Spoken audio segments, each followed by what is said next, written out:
ila hadrati Sayyidina Muhammad sallallahu alaihi wasallam al-Fatihah. Berapa kali Fatihahnya? 7.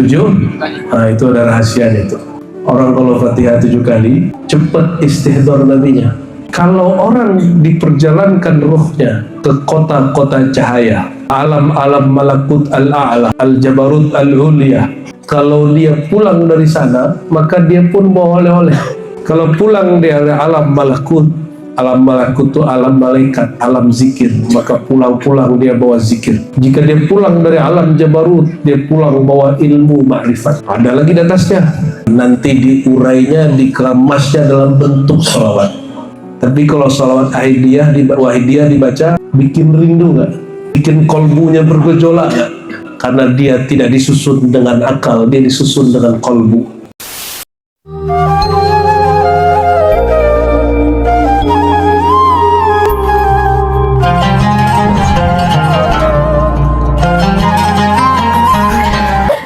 Alhamdulillahil wahidil qahhar alladzi aghraqa fi lujjati al-bahri fi julujjati aini bahri al-wahdati. Allahumma bi ahadiyatika fa'aghrifna fika ya ahad ya ahad ya wahid bihaqqi sayyidina Muhammad sallallahu alaihi wasallam. Asyhadu an la ilaha illallah wa asyhadu anna Muhammadan abduhu wa rasuluhu. Allahumma salli ala sayyidina Muhammad. Allahumma Muhammad. Allahumma salli ala sayyidina Muhammad sayyidil muwahhidin wa ala alihi al-mutahharin. Amma ba'du. Abuya Habib. Nah, kalau beliau abuyanya hakiki. Kalau saya abuyanya lakobi aja. Habib Yasin bin Tahir Al-Haddad. Ya. Semoga Allah berkahi beliau. Semoga hadirnya zuriat Nabi SAW di majlis ini tanda nazrah Muhammadiyah ada pada kita. Amin. Dan begitu juga sahibul majlis Kiai Sudarno bin Slamet Al-Hidi. Kasih nisbatnya dong, Al-Wahidi, murid dari Mbah Yai Syekh Abdul Majid. Ya, Mbah Yai Abdul Majid ini kalau kita baca sholawatnya terlihat ada beberapa thariqah di dalam dirinya, dan yang paling pasti thariqah Idrisiyah. Idrisiyah itu satu-satunya thariqah yang sering menggunakan kalimat fi kulli lamhatin wa nafasin. Itu khasnya. Namun beliau sepertinya tidak mau menyebut nama thariqah karena khawatir orang takut gila. Karena di Jawa dulu masuk thariqah dituduh gila. Ternyata beliau buat majelisnya lebih gila lagi daripada orang thariqah. Lebih gila rindunya kepada Rasulullah SAW, lebih gila rindunya kepada Allah Subhanahu wa Ta'ala. Selamat wahai orang-orang gila. Satu kali Sayyidina Umar berkalam, ya Rasulullah, apa-apaan itu orang zikir kok nangis-nangis, ya, kayak orang gila. Hadis Imam Baihaqi. Apa kata jawab Sayyidina Muhammad SAW? Uzkurullah hatta yakulu al-munafiqun majnun. Zikirlah kamu sebanyak-banyaknya, seasik-asiknya, sehingga orang munafik tuduh kamu gila. Akhirnya Sayyidina Umar berhenti mengatakan itu gila, karena khawatir disebut munafik oleh Rasulullah Sallallahu Alaihi Wasallam. Semoga beliau dan murid-muridnya dan pengamal sholawatnya, pengamal zikir-zikirnya diberkahi nazrah rahmah dari baginda Nabi Muhammad SAW. Wali itu kalau mau angkat wali cukup pandang deh Pak. Banyak orang beramal ribuan tahun tapi tidak dipandang oleh wali, nggak diangkat. Maka kalimat tadi itu wanzur ilayya sayyidi binazratin musilatin lil hadra aliyah, itu dia. Kalau di dalam silsilah tariqat Naqsyabandi Ada seorang imam namanya Imam Maulana Ma'sum bin Ahmad bin Abdul Ahad As-Sirhindi Al-Faruqi, zuriat Sayyidina Umar Al-Faruq. Beliau mujaddid setelah ayahnya. Apa kata murid-muridnya? Man nazarahu syekhuna asbaha waliya. Orang yang dipandang dengan dalam oleh guru kami pasti jadi wali. Ya Rab. Loh, dari mana dalilnya? Coba yang belajar hadis, siapa yang disebut sahabat? Sahabat Nabi itu siapa? Man ra'an nabiyya sallallahu alaihi wasallam, ya, siapa yang memandang Nabi Muhammad sallallahu alaihi wasallam dan beriman, tasdik dan mati dalam keadaan iman, itu memandang Nabi. Gimana kalau Nabi yang pandang? Kalau Nabi memandang, maka Nabi doa, ya Allah pilihlah untukku 2 orang berani di Mekah, salah satu saja yang jadi awanku, jadi penolongku. Terpilihlah Sayyidina Umar karena Nabi meliriknya. Jadi sekali dipandang Rasulullah SAW, selama-lamanya dipandang oleh Allah Subhanahu Ta'ala. Maka wali-wali Allah itu kalau buat nazrah, ini beda dengan ro'a, ru'yah. Kalau nazrah itu ada faidnya, ada limpahan nurnya. Semoga majelis ini dilimpahkan oleh Allah al-faid ar-rahmani, amin rabbal alamin. Seperti ditulis Syekh Abdul Qadir Jilani al-fathur rabbani wal faid ar-rahmani, ditulis juga oleh Sidi Ahmad Tijani al-faid ar-rahmani, judul kitab. Padahal itu bukan judul, itu gelar kewaliannya. Itu gelar apa? Kewalian. Allahumma sholli ala sayyidina Muhammad. Kita bersyukur, alhamdulillah, negeri ini negeri yang memberi kebebasan untuk orang bermajlis. Alhamdulillah. Ya, ini kan sudah seberangnya sudah negara lain kan. Itu nggak boleh bikin majelis begini sembarangan. Bisa dibubarin, bisa difatwakan sesat, ya. Apalagi tidak gabung dengan Jamiah Thariqah Al-Mu'tabarah.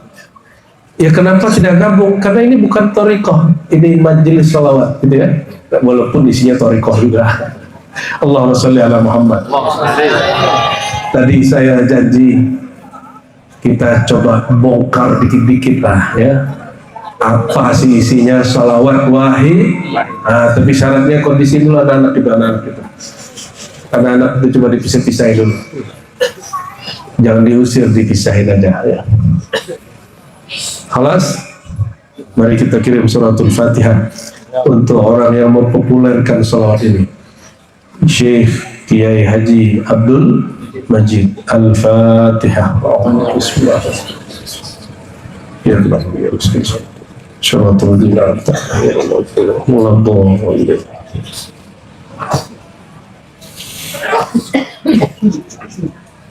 Hal pertama yang beliau lakukan adalah bertawassul, ya.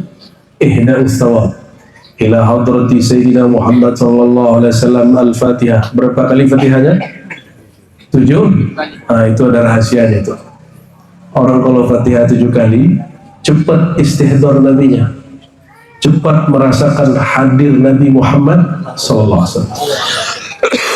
Nabi Muhammad selalu hadir karena alam ini tercipta dari nurnya, ya.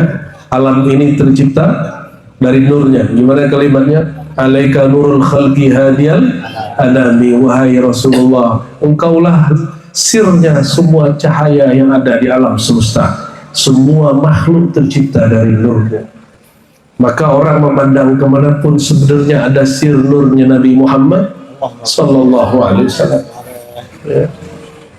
Kalau orang faham begini, mimpi itu mudah. Yang bilang mimpi susah, mimpi tidak diusahakan. Mimpi itu mauhibah, hadiah bagi orang yang cinta.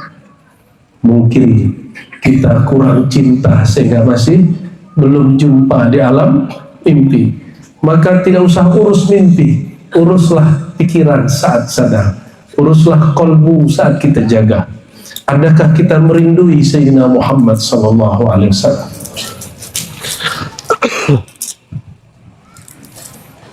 Lalu saya ringkas-ringkas aja, karena banyak ini ya. Ini sholawat ahadiyah ini, wahidiyah ini, kalau kami diizinkan mengurai sholawat ahadiyah, ternyata sudah ada sholawat tapi lebih ringkas sholawat ahadiyah, cuma 3 kalimat. Kalau ini panjang, tapi isinya mirip dengan sholawat Ibnu Masyis. Maka tidak ada kebatilan di dalam sholawat wahidiyah, sesuai dengan warisan-warisan ulama. Nah ini saya sering kasih ilustrasi. Pergi ke Mekah, pulang bawa oleh-oleh. Apa oleh-olehnya? Air Zam-Zam. Pergi ke Madinah, pulang bawa oleh-oleh. Apa oleh-olehnya? Ini bukan lagi pantun, saya nggak pantun. Oleh-oleh Madinah apa? Oleh Mekah, Zam-Zam. Kalau kita ke Jakarta, oleh-olehnya apa? Tahu? Apa oleh-oleh Jakarta? Hah? Belum sampai. Saya doakan sampai, Pak. Kalau ke Pontianak, apa oleh-olehnya? Hah? Masa nggak sampai juga? Apa oleh-oleh Madinah khasnya Pontianak apa? Ketemu Pontianak. Hah? Tempoyak. Oke, itulah ide itu. Kalau kita ke Jawa Tengah, ke Jepara, ke Kudus, oleh-olehnya apa? Jenang. Paham sudah? Berkunjung ke negeri zahir, oleh-olehnya zahir.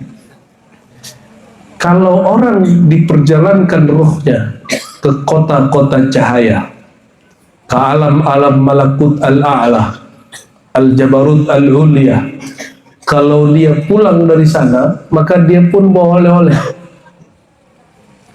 Kalau pulang dari alam malakut itu alam malaikat, alam zikir, maka pulang-pulang dia bawa zikir. Jika dia pulang dari alam jabarut, dia pulang bawa ilmu ma'rifat. Ada lagi di atasnya, nama disebut lahut. Jika dia pulang dari alam lahut, dia pulang bawa ilmu keilahian. Ada lagi di atasnya, tapi saya tidak boleh bukannya. Kira-kira kalau wali pulang dari alam malakut, yang dia bawa apa tadi? Zikir. Kalau pulang dari jabarut, kemakrifatan, nanti diurainya, dikemasnya dalam bentuk sholawat. Sayyidina Ibnu Masyis, guru dari Abul Hasan Syazili.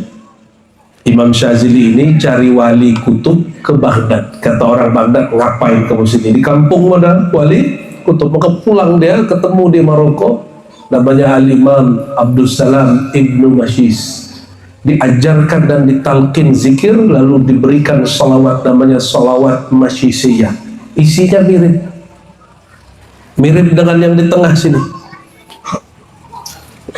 Antaghriqani fi lujjati bahril wahdah. Mirip-mirip tapi beda ya. Nanti kita urai itu kalau sampai ya. Ibnu Masyis rohaninya turun dari negeri-negeri cahaya alam jabarutil ulya, pulang bawa salawat kemakrifatan. Paham maksudnya? Kalau ke Mekah ketemu banyak bangsa nggak? Ya, tapi ketemu banyak bangsa nggak ketemu wali, percuma.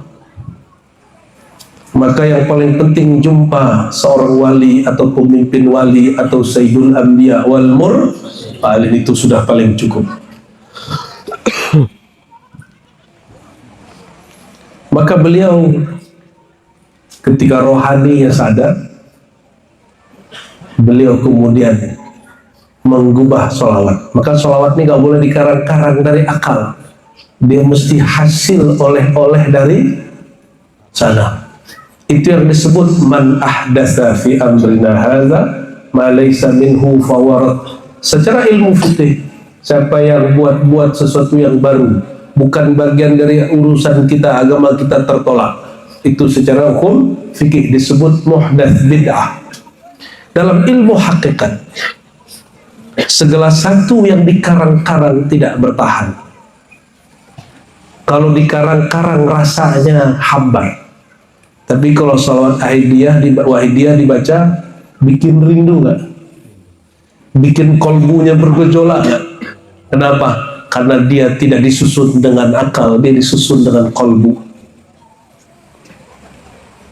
Ya, saya ditegur orang juga, Kiai. Kenapa dia datang ke wahidiyah itu nggak mau tabarok? Saya nggak nyari toriko mau tabarok, toriko saya sudah banyak. Saya ingin ketemu saudaraku perindu Rasulullah SAW. Saya jumpa orang-orang yang di kolbunya ada nur tauhid kepada Allah Subhanahu wa Ta'ala. Innamal mu'minuna ikhwah. Orang beriman itu bersaudara. Tadi sore kita ke tempat beliau, ya, TKM, Tariqat Qadiriyah wan Naqsyabandiyah Suryalaya Bahanam. Kita tidak menutup diri dari orang yang punya jalur thariqah lain dari kita. Kenapa? Innamal mu'minuna ikhwah. Jika benar saudara ini, Anda ini seorang beriman, pasti ada hubungan saudara nur iman di kalbunya. Ya, semoga malam ini bukti dari itu semua. Amin ya rabbal alamin. Bukan taqiyah, bukan dibuat-buat, bukan cari muka. Amin ya rabbal alamin. Lalu yang jadi konflik kritik di zaman itu, ramai sekali orang menghujat Mbah Abdul Majid karena beliau bertawassul mengirim ila hadrati al-ghaus, ya, ghausi hazal zaman, gitu ya, wa awanihi wa sairi awliyaillahi radhiyallahu ta'ala anhum. Al-Fatihah. Coba diterjemah. Kepada ghaus, pemimpin para wali itu disebut ghaus. Ghaus itu wali kutub tapi pemimpinnya. Kutub itu disebut kutub. Kenapa? Karena kolbunya terporos hanya kepada Allah Subhanahu wa Ta'ala. Maka al-kutub itu jumlahnya 313. Pemimpinnya disebut ghaus. Apa pemimpinnya? Ghaus. Kok disebut ghaus? Kalau semua kutub sudah mentok, zikir doa ma'rifatnya sudah nggak mempan, dia ngadunya sama Ghaus. Wahai Tuhan Ghaus, tolong bimbing kami. Rabbini, bimbinglah kami. Itu dia. Al-Ghaus saya menyaksikan sendiri. Masih ingat pandemi nggak, Pak? Masih ingat pandemi? Itu banyak kiai doa, ya Allah angkatlah ya Allah pandemi. Nah, itu dia nggak ngerti itu. Mohon maaf kalau ada kiai yang begitu. Kalau di sini majelis juga ada begitu. Berarti belum ketemu Ghaus. Kalau wali, dia memahami jika Allah berkehendak sekarang pandemi, pandemilah. Tidak usah kemudian minta diangkat. Kapan minta diangkat? Kalau Allah suruh angkat. Paham? Jadi kita ini kalau ada bala, bencana, ujian, jangan langsung minta diangkat. Sebab tahu Allah ada skenario. Ternyata benar. Selama pandemi mungkin banyak orang terkena virus, tapi di saat yang sama Allah bukakan pintu langit, Allah bukakan kemakrifatan, maka majelis-majelis rohani tambah kuat. Betul nggak? Majelis-majelis zikir tambah solid. Karena mau lari kemana lagi? Tonton TV isinya itu, buka handphone isinya itu, keluar ditutup di lockdown ya. Kalau kiri kanan lockdown, cuma di sini yang tidak lockdown ya. Betul nggak? Fa'ainal mafar, mau lari kemana? Mau lari kemana? Kalau bukan masuk lagi ke dalam diri sendiri. Jadi siapa Ghaus Hazal Zaman? Itu rahasia Allah. Itu rahasia Allah.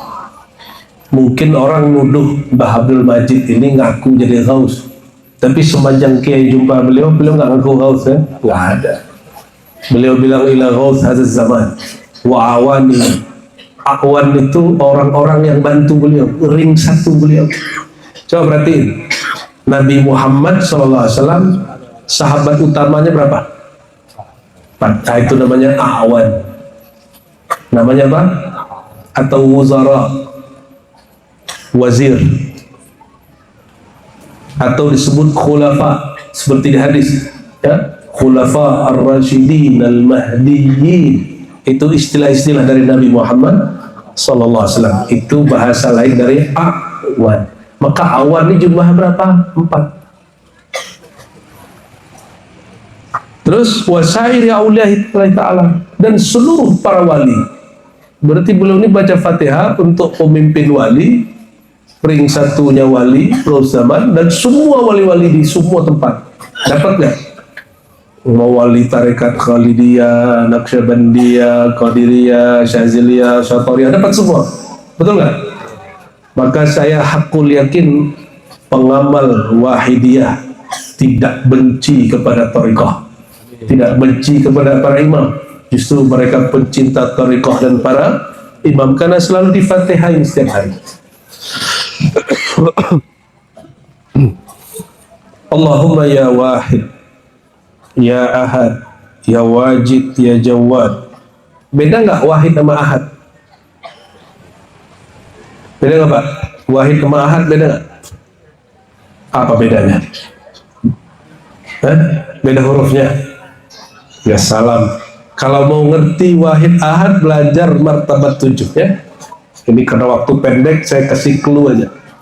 Ada kajian kita tentang martabat 7, silakan disimak.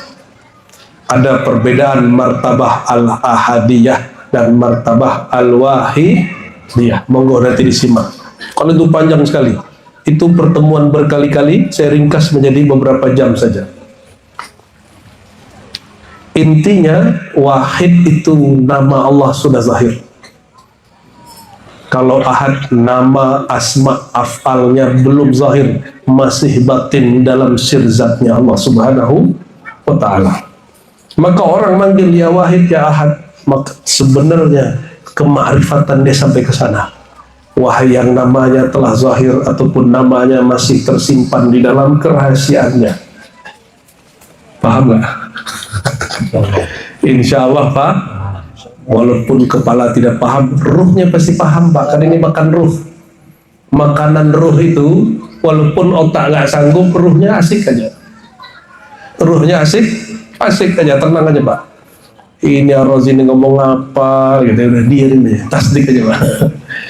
Ya wajid, ya jawad, ya. Salli wa sallim wa barik ala Sayyidina Muhammad wa ala ali Sayyidina Muhammad fi kulli lamhatin wa nafasin bi'adadi ma'lumatillahi wa fuyudatihi wa amdadih. Beliau ini wafat tahun berapa Kiai? Mbah Abdul Majid ini? Enggak, kira-kira tahun berapa wafat itu? Tahun 90-an. 90-an, berarti pernah ke Mekah ketemu dengan Syekh Ahmad As-Sunusi berarti, atau ketemu dengan Syekh Mukhtar At-Tariq Bogori di Mekah ya. Beliau itulah yang mengijazahkan sholawat dengan lafaz begini, Allahumma salli ala Sayyidina Muhammad wa ala ali Sayyidina Muhammad fi kulli lamhatin wa nafasin bi'adadi ma'lumatillahi wa fuyudatihi wa amdadih. Dibaca berapa kali? Ya, itu sholawat turun kepada Imam Syazili, lalu turun kembali kepada Sidi Ahmad bin Idris Al-Idrisi, bagian dari Sadah Adarisah. Sidi Ahmad ini Al-Idrisi, tarikatnya masyhur di Mekah, dimasyhurkan terakhir oleh Sayyid Muhammad Alawi Al-Maliki. Jadi saya tanya murid beliau di Purworejo, Bahyai, tarikot terakhir Sayyid Muhammad apa? Tarikot Idrisiyah lebih sering dipakai kan? Karena sholawatnya sholawat ikhtisar. Apa ikhtisar? Baca satu sholawat tapi hukumnya sepanjang masa. Fi kulli lamhatin wa nafasin. Apa artinya? Setiap detik, setiap gerak, setiap diam, setiap nafas, semoga sholawat Allah mengalir kepada baginda dan keluarganya. Ya, walaupun kita tidur, itu doa sholawat Allah hitung kita lagi sholawat. Ini diijazahkan Abdullah Khidir, lalu Nabi Muhammad SAW secara rohani kepada Sidi Ahmad bin Idris Al-Idrisi. Di Negeri Sembilan itu ada namanya Tariqat Ahmadiyah Idrisiyah Linggi. Itu mulai dari syekh yang pertama sampai terakhir itu zuriat keluarga zuriat sampai 7 atau 9 generasi nggak putus. Ini baru putus ini. Ya. Saya jumpa dengan murid Tuan Guru Abdul Rashid Linggi, namanya muhaddis.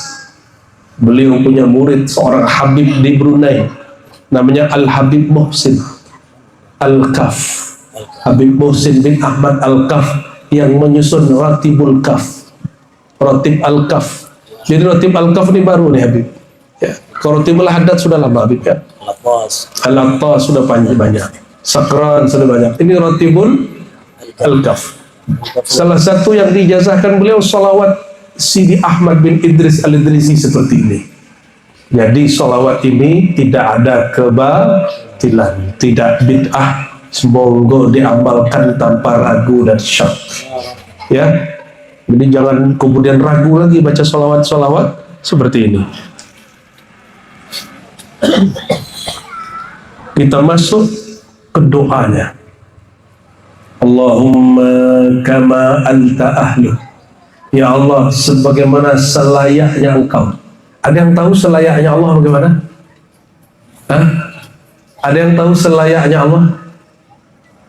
Selayaknya Allah hanya Allah yang tahu. Namun kemudian ma'rifat ini diturunkan ke Nabi Muhammad sallallahu alaihi wasallam. Maka Sayyidina Muhammad paling mengerti bagaimana selayaknya bagi Allah Subhanahu wa ta'ala. Salli wa sallim wa barik ala Sayyidina wa maulana wa syafi'ina wa habibina wa qurrati ayunina Muhammad sallallahu alaihi wasallam. Sayyidina, Maulana, Syafi'ina, Habibina, Qurratu A'yunina, ini bagian dari nama Sayyidina Muhammad SAW. Jadi beliau ini bernama As-Sayyid, bernama Maulana, bernama Syafi'i, bernama Habib, bernama Qurratu A'yun. Kalau buka kitab Dalail, jumpa nama Nabi lebih dari 200, benar nggak? Dan ini bagian dari nama beliau. Dalailul Khairat Imam Jazuli, Tariqat Jazuliyah, cabang dari Syaziliyah. Bapak Ibu Saudara, bukan Allah, kita ini kalau tambah kenal orang, tambah tahu namanya, gelarnya, kebiasaannya, panggilan sayangnya. Kiai sama istri punya panggilan khusus gak? Rahasia katanya. Karena kalau beliau panggil bisa datang kapanpun ya. Nanti kalau dikasih ke saya, nanti ke saya datangnya.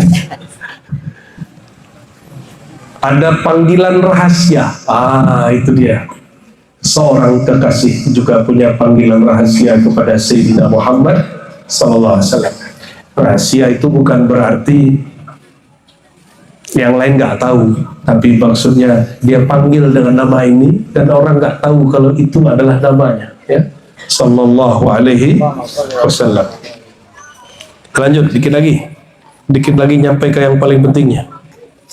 Kama huwa aluhu nas'aluka Allahumma bihaqqihi. Ya Allah, kami memohon dengan keberkahan, dengan hak kemuliaan Nabi Muhammad SAW. Ini namanya tawassul bizatil Mustafa. Tawassul itu ada 3 jenis. Tawassul dengan asma dan sifat Allah. Contoh, ya Arhamar Rahimin birahmatika ya Arhamar Rahimin, dengan rahmat Engkau ya Allah. Rahmat itu sifat Allah. Kita doa, ya Jawad, ya Jawad, ya Jawad, ya Wajid, ya Wajid, ya. Ya Ghani, ya Mughni, aghnina amma siwa. Kita namanya bertawassul dengan asma. Ada tawassul dengan amal soleh. Orang yang terjebak, ya, masuk goa, di dalam goa, masuk, tiba-tiba ketutup oleh batu, sakhrah. Maka orang ini yang bertiga sebut semua amal dia yang paling ikhlas dan mengatakan, ya Allah, jika betul aku ikhlas, tolong buka. Yang satu kebuka sedikit, yang satu lagi buka sedikit, yang terakhir kebuka lagi semua. Itu tawassul dengan amal soleh. Adakah amal soleh tanpa orang soleh? Nah, inilah perbedaan Ahlus Sunnah dengan Wahabi. Paham?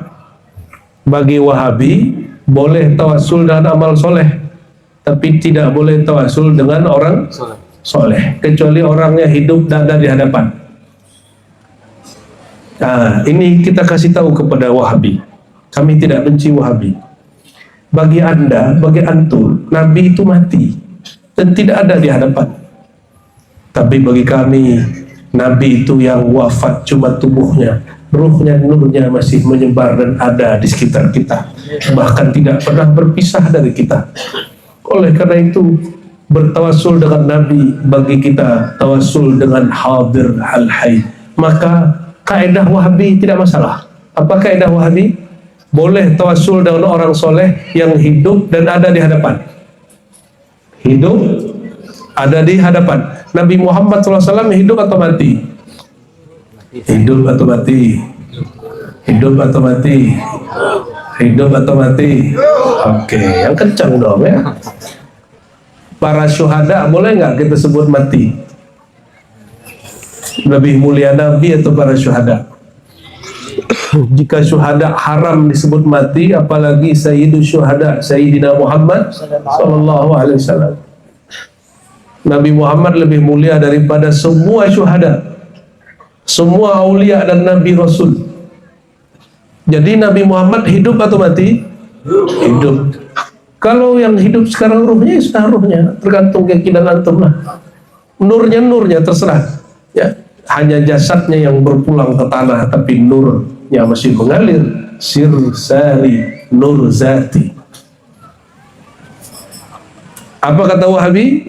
Bertawasul dengan orang yang hidup dan hadir. Bagi kita, setiap kita baca salam ke beliau, beliau hadir dimanapun kita berada. Dan itu bukan ajaran sesat, itu ajaran beliau sendiri. Beliau yang mengatakan, siapa yang mengucapkan salam kepadaku, aku balas salamnya. Ya, farudda alaihi salam, aku balas salamnya. Maka tadi kita baca sholawat dulu ya. Ini rahasianya kenapa Syekh Mbah Abdul Majid buka dulu dengan tawasul, lalu sholawat, lalu baru tawasul. Allahumma bihaqqihi, dengan hak kemuliaan Sayyidina Muhammad kami bertawasul. Bertawasul dengan Nabi Muhammad salah satu cara cepat doa mustajab. Sayyidina Adam baru diampuni setelah bertawasul dengan Nabi Muhammad sallallahu alaihi wasallam. Ada orang buta ya datang ke Sayyidina Utsman bin Affan minta disembuhkan dengan doa, tapi Sayyidina Utsman lagi sibuk, maka ditarik oleh Utsman bin Hunayf. Kata Utsman bin Hunayf, sini kawan, jangan ganggulah Utsman tuh ya, sama saya aja. Dulu ada orang buta datang ke Nabi, lalu Nabi ajarkan sholat 2 rakaat, wudu, sholat 2 rakaat, doa tawasul, bertawasul dengan Nabi Muhammad SAW. Lalu ketika diusap mukanya, matanya langsung bisa lihat. Ya cuma itu tergantung yakin orang itu. Kalau orangnya nggak yakin, mau 1000 kali sholat dan tawasul tidak balik-balik matanya ya. Tapi apa kata Nabi? Jika kamu sabar, sebaiknya kamu tetap buta. Ada fitnah mata ini banyak sekali, benar nggak? Mau kiai nggak kiai, mata ini kalau sudah ngelihat yang bening jelalatan pak. Jujur kiai, sohe nggak? Sohe. Jadi sebenarnya yang dikhawatirkan oleh orang Wahabi saudara kita itu bahwa tidak boleh tawasul kecuali dengan hidup dan hadir, itu sesuai dengan kaidah kita.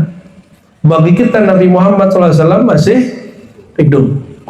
Dan bagi kita setiap kali kita baca salam beliau hadir, nurnya, jawaban salamnya. Maka kita tawasul ke beliau bukan bertawasul dengan yang mati, bukan bertawasul dengan yang tidak hadir. Cocok nggak kita mau Wahabi? Cocok nggak? Cocok aja. Ya, jadi cocoknya mazhab Wahabi itu mazhab para wali besar. Coba diajarkan ke orang awam. Ya, cocoknya akidah Wahabi itu diajarkan ke siapa? Wali-wali besar. Sayangnya diajarkan ke orang awam, jadinya jadi aneh, ya, jadi salah paham. Jadi kita ada masalah sama Wahabi? Gak ada masalah, yang ada cuma salah paham. Yang ada cuma salah paham. Antughriqana fi lujjati bahril wahdah. Tolong ya Allah dengan kemuliaan Nabi Muhammad SAW. Maka karamkan aku, tenggelamkan aku celupkan aku, hanyutkan aku dalam gelombang samudra keesaan Engkau. Karena yang paling mengerti samudra keesaan Allah siapa? Nabimu. Dan yang boleh mengizinkan orang rekomendasinya mesti rekomendasi Nabi Muhammad. Jadi kalau orang nggak dapat nazrah Nabi Muhammad, nggak boleh dia berenang di lautan ma'rifat. Istilah yang turun yang didapat oleh Syekh Abdul Majid ini, istilahnya lujjati bahril wahdah. Istilah itu juga ada di salawat Syekh Abdul Qadir Jilani, juga ada di salawat Ibnu Mashis. Kalau di Ibnu Mashis, lemparkanlah aku ke dalam samudra biharil ahadiyah. Mirip gak? Mirip ya Habib ya? Jadi bedanya apa? Kalau di sini hanyutkan aku, lenyapkan aku, tenggelamkan aku. Kalau Ibnu Mashis, lemparkan aku, ya. Aku nggak mau, paksa aja gitu maksudnya. Bermohon-mohon kepada Rasulullah SAW, ya, supaya Rasulullah memberi syafaat kita, supaya kita dikaramkan, ditenggelamkan, dihanyutkan dalam samudera keesaan. Kalau orang sudah tenggelam dalam keesaan Allah, apa efeknya Pak? Apa efeknya Pak? Ini jangan gagah-gagahan doang baca salawat beginian, mesti ada efeknya, mesti ada buahnya, mesti berbuah. Kalau enggak nanti beliau nangis di alam sana, ya. Muridnya gagah-gagahan doang baca salawat, ya. Apa buahnya? Yang maha wujud itu cuma Allah, sedangkan selain Allah bersumber dari wujudnya. Maka al-wujud hakiki wujud Allah, selain beliau, selain dia, hanya limpahan dari wujudnya. Nih muqaddimah, baru muqaddimah.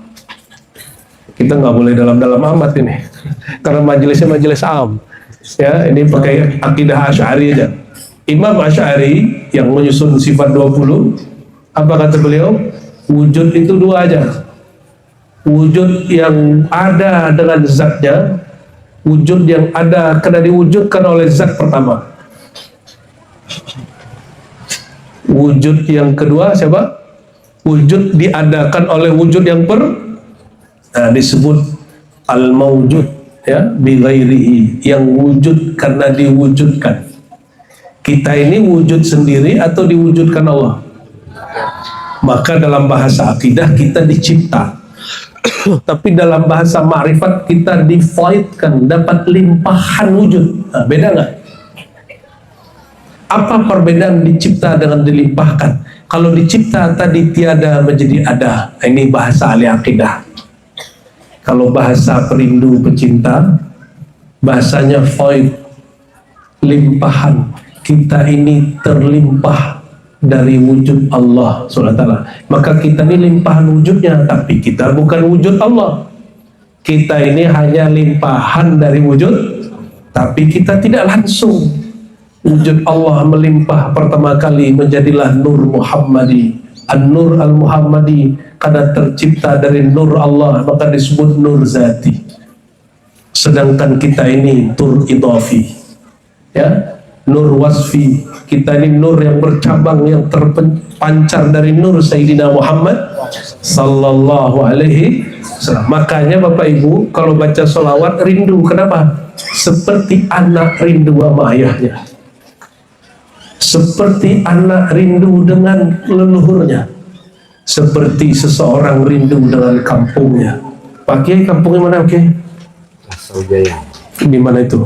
Keburaya. Di Kabupaten Keburaya. Kabupaten Keburaya. Dari sini Pontianak. Pulang berapa sekali? Sekali sebulan, sekali berapa? Sekarang domisili sini. Oh, udah jadi orang sini. Udah tergadai orang sini, jadi sini orang sini ya. Oh, sudah dibeli sama orang Mempawah. Cintanya sudah tergadai ya. Alhamdulillah. Tapi masih rindu kampung lagi? Rindu kampung. Tapi kampung sejati bukan lahirnya jasad ini. Kampung sejati ketika nur kita terbit pertama kali. Sallallahu alaihi wasallam. Masya Allah, Masya Allah. Ujah Wusta. Ini Habib ini kita kira orang Yaman, ternyata orang Jawa Tengah. Jawa Timur ya, Garbia Syarqiyah. Di mananya itu Habib? Madura. Idan antum Maduri Sumenepi ya. Oh berarti kenal dengan Kiai Ali Wafa ya? Kiai Ali Wafa, Syekh Ali Wafa ini punya Bunten, beliau ini mursyid Tariqah Naqsyabandiyah Muzhariyah, punya anak orang alim, boleh disebut di antum ini kan Arab maklum misalnya. Ya. Jadi sekampung dengan Habib itu ya. Itu guru saya Habib. Anak juga ke orang Madura ya. Alhamdulillah. Lanjut. Jadi kita ini harus memohon-mohon kepada Allah dengan bertawassul kepada zat yang sudah lama ia tenggelam, bahkan menjaga lautan Bahrul Wahdah, lautan keesaan.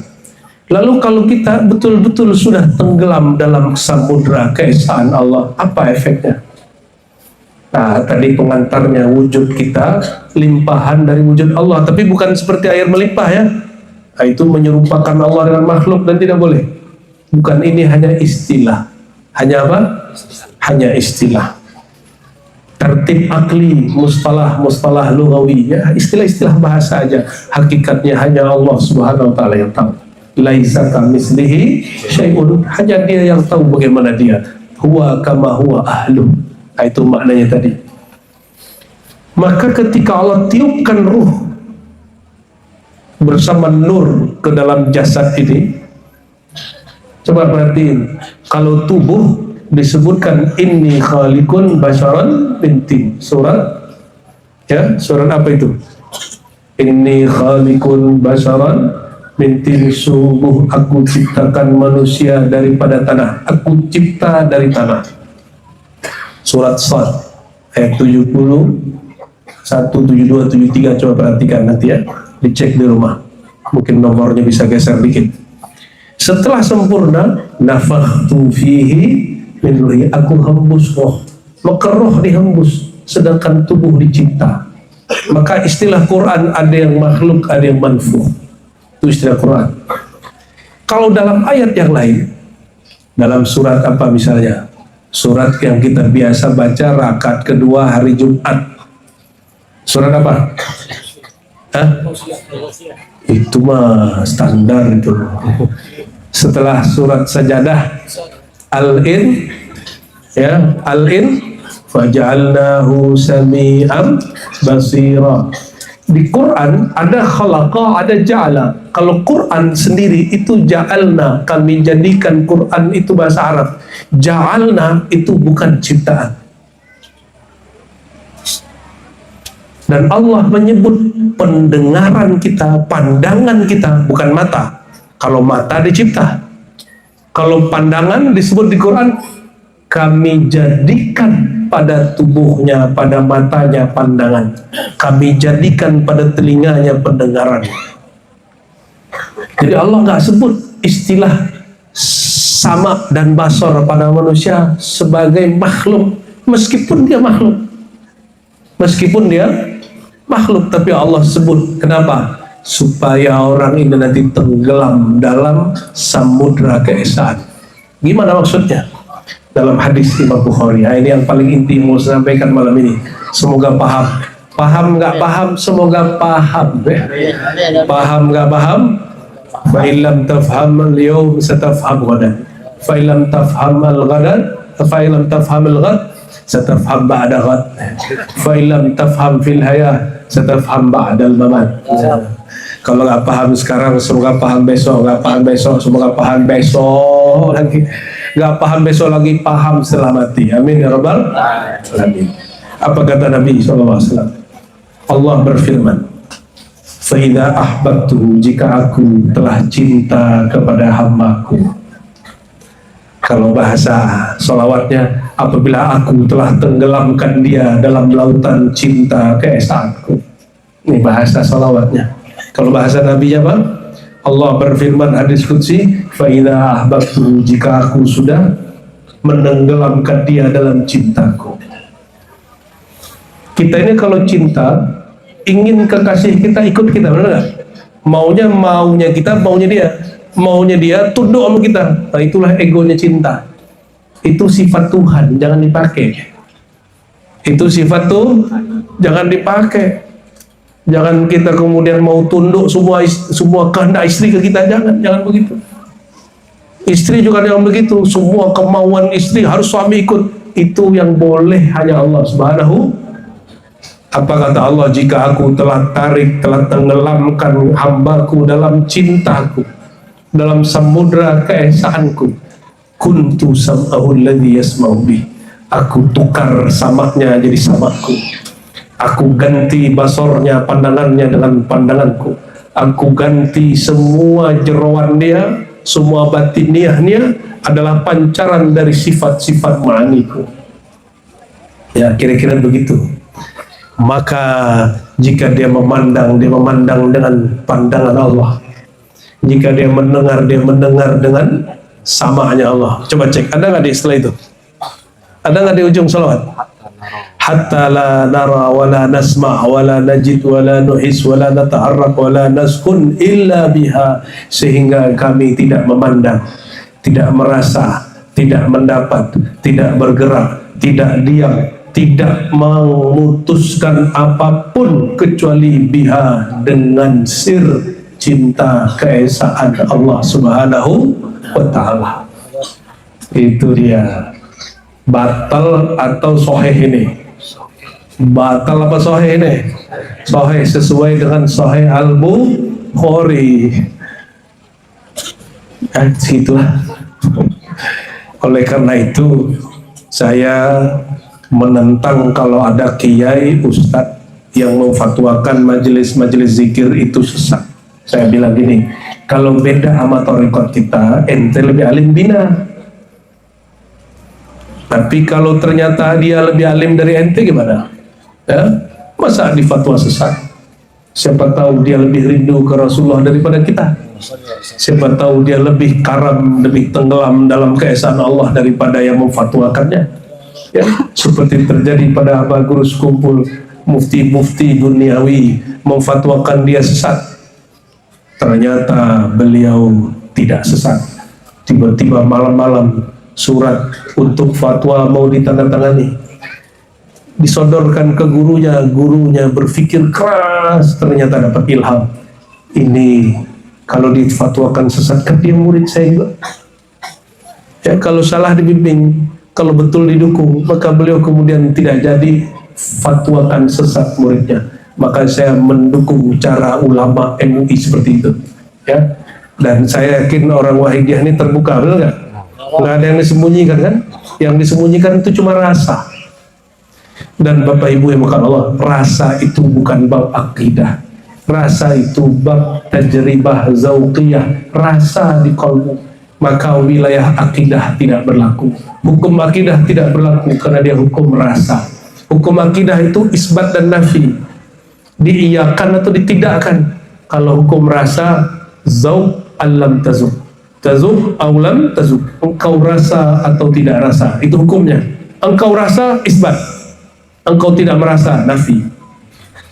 Engkau tidak merasakan nikmatnya tenggelam dalam kerinduan kepada Rasulullah, engkau tidak akan faham bab ini. Dan ini bukan untuk difatwakan, bukan untuk difatwakan, ini untuk dirasakan. Maka Imam Ghazali berkalam, ya, man lam yaduk lam yadri atau lam ya'rif lam yudrik. Siapa yang tidak pernah melalui merasakan, dia tidak akan pernah mengerti. Semoga Allah berikan zauq tenggelam dalam lautan keesaannya, lautan cinta rindu kepada kekasihnya, sehingga jika kita mendengar dengan tajalli sifat ma'aninya, sehingga kita ketika rindu, kita rindu hanya kepada kekasihnya. Amin ya rabbal alamin. Barangkali itu Bapak Ibu, para hadirin, para habaib, para masyayikh, semoga sedikit ulasan ini meneguhkan kita untuk tetap beramal soleh, merindukan Rasulullah SAW, bertauhid hanya kepada Allah Subhanahu wa ta'ala. Ya, wassallallahu ala sayyidina Muhammad. Assalamualaikum warahmatullahi wabarakatuh.